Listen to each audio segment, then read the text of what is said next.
Ако очакваш да ти разказвам за забележителностите на Алгеро или топ 10 места, които да посетиш, ще те разочаровам. Тук ще разказвам за атмосферата на Алгеро, такава каквато я усетих аз, както ще ти дам няколко практични съвета, които съм сигурна, че ще ти бъдат от полза при следващото ти пътуване до там. И така, взехме колата от летището и след около 10-15 минути вече бяхме в центъра на града. Бях букнала един хостел на около 7-8 минути от променадата, тъй като първоначално смятах да остана само за една нощувка там и на следващата сутрин, рано сутринта да тръгнем. Трябваше първоначално да се отбием през един хотел в близост, където да се регистрираме, да си вземем картата за стаята и съответно картата за паркинга. Всичко добре, обаче служителят вижда колата и казва: ами тази кола няма да влезе в паркинга. И аз, ама как така няма да влезе, нали? Изрично пишеше, нали, при запазването на място предварително колата да бъде градски тип, т.е. малка, Fiat 500, Opel Corsa или нещо подобно, някакъв такъв клас. Аз такава и бях резервирала, нали, но какво да направя, че ми дадоха това чисто ново поло. И така, човек каза: няма да влезе колата в паркинга. Какво да правим? Какво да правим? Ми каза: оставете я тук. Бяха изключително дружелюбни, просто всички много мили. Оставихме колата за през нощта, настанихме се и тръгнахме да си търсим нещо за хапване. Имайте предвид, че в Алгеро всички ресторанти затварят в 11 часа вечерта. А ние, тъй като се бяхме позабавили вече малко на летището, този час го бяхме подминали. И слава богу, голямата ми дъщеря, Джензи, супер добре се ориентира по Google Maps в откриване на места за хапване. Тя ни е кулинарния гид и намери една пицария в близост, може би на около 5 минути до хостела, която работеше до 12 часа и отидохме там да хапнем. Беше изключително вкусно, хапнахме си пица на парче, чай по две, пихме по една-две бирички и се прибрахме. Както казах, първоначално смятах само една нощувка да остана, но в последствие ги увеличих на две, тъй като много исках да гледам залеза над Капокача, тази огромната скала надвиснала на морето и речено сторено, така че имахме цял един ден на разположение. Както казах, не бях чела абсолютно нищо за града, за никакви забележителности и просто така решихме да си направим една спонтанна разходка, да седнем, да хапнем, да пинем по някоя пероче и след това да вече, нали, да отидем на плажовете, които бяха изправа. Тръгнахме първоначално по променадата, бастионите около морето. Рано сутринта още беше вече доста топло, имайте го предвид, това говоря за края на май. Но пък настроението беше едно лежерно, едно прекрасно. Хора си седяха кротичко, пиеха си кафенце, други тичаха, трети караха колело. Просто наистина изключително спокойно, приятно място само за почивка. След това стигнахме до пристанището. Разгледахме там малко яхти, лодки и показах на момичетата каква лодка съм резервирала за първия ни тур на Ла Мадалена. От тези големите гумени надуваеми лодки и тъй като я видяха само дружно и двете, просто изпаднаха в някакъв ужас. Мамо, ти луда ли си, как ще ни качиш на такова нещо? И аз казвам: верно ли ви е страх? Ами да, не ми хубаво.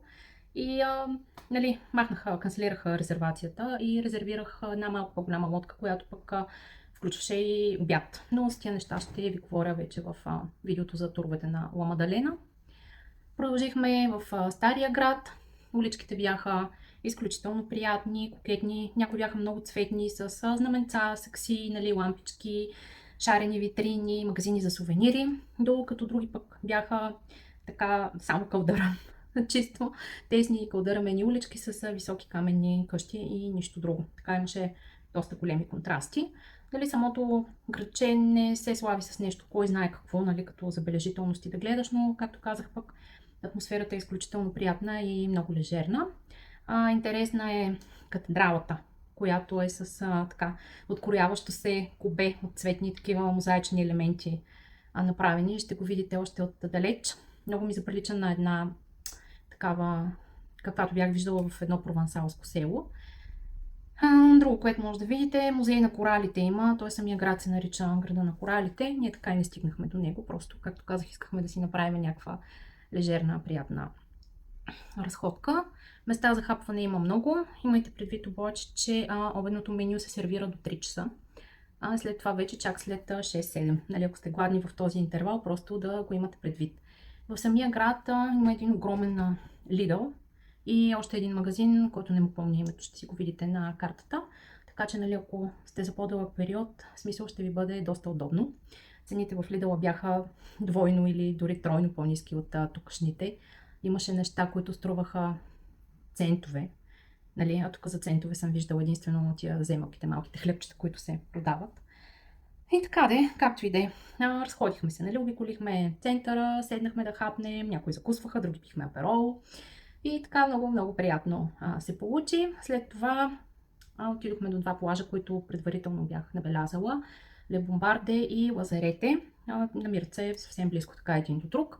Естествено, първоначално бях планирала още няколко, нали, да посетиме, но слава богу, че не го направихме, защото щяхме да се отбием от пъти от смяна на плажове само.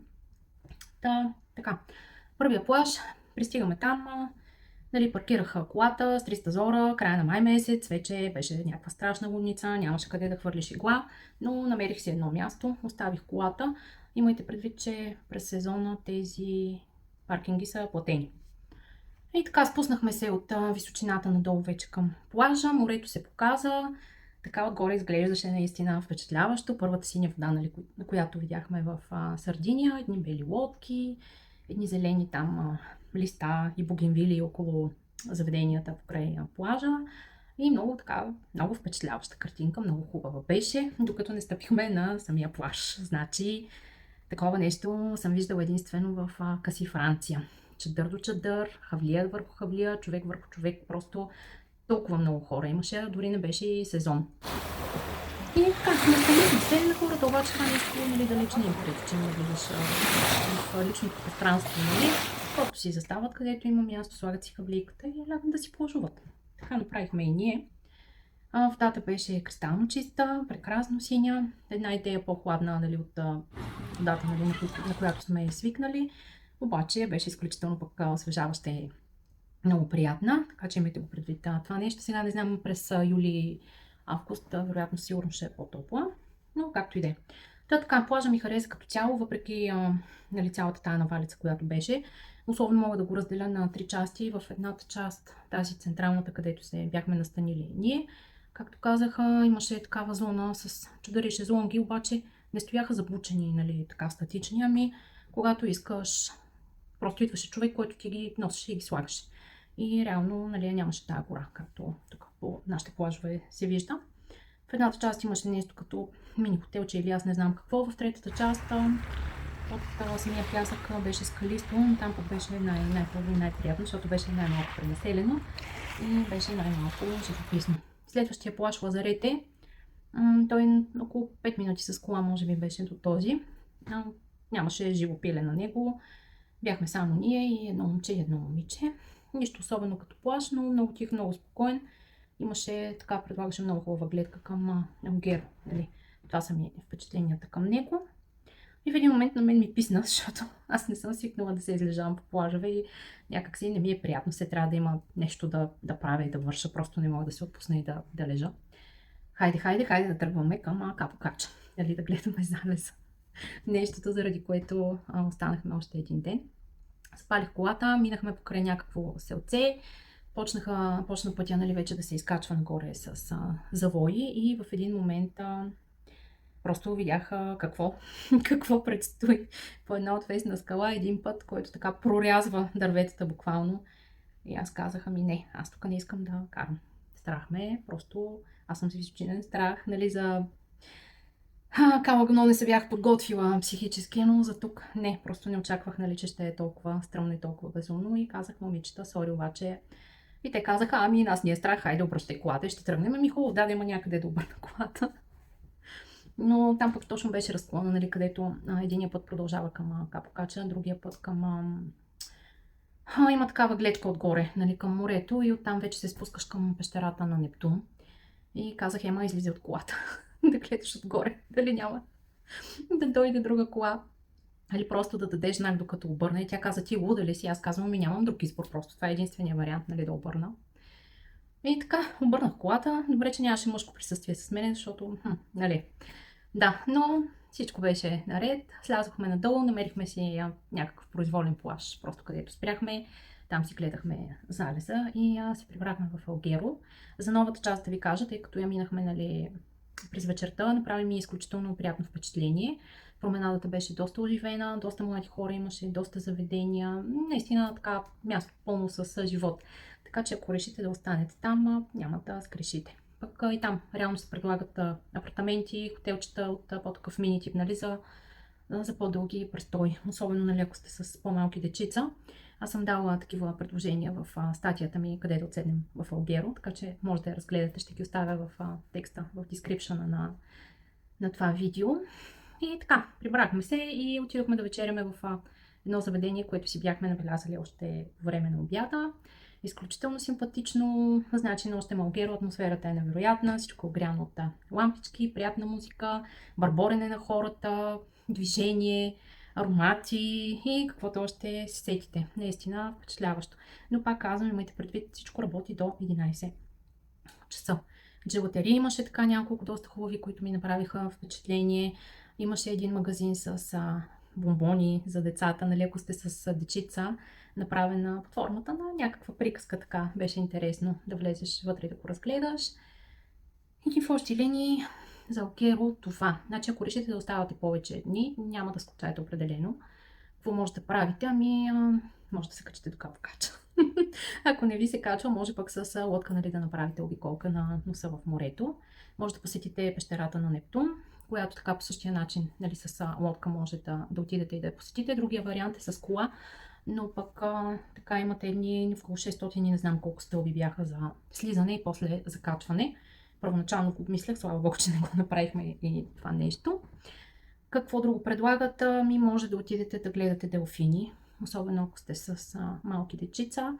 Аз съм оставила някакви линкове в статиите, но може и на място на пристанището да отидете да попитате, нали, съответно какви активности се предлагат. Може да се разходите, независимо дали сте с кола или без, защото има и транспорт до тези места. Може да отидете до живописното село Боса, до там пътя е много интересен такъв. Също смятах да го посетя, но нямаше как в 5 дена да наблъскам всичко буквално. И Кастелсардо, което е пак на около час и половина, може би, с кола. То е пак такова живописно селце, на един хълм, нали, който се стига и цветно, интересно, с шарени къщи, живописно. Ако имате повече време, може да се отбиете там. Другото, Лапелоса, нали, въпросния плаж. Толкова прехвален. Мислех да отида да го видя, но като видях реални снимки, колко много чадъри има, колко много хора го посещават, буквално се отказах. Ако решите, все пак имайте предвид, че трябва да си резервирате предварително място през техния сайт. Защото се получава огромно струпване от хора и те допускат само определена бройка на ден. Така че имайте го предвид и това нещо. Като цяло, впечатленията ми от Алгеро са изключително положителни.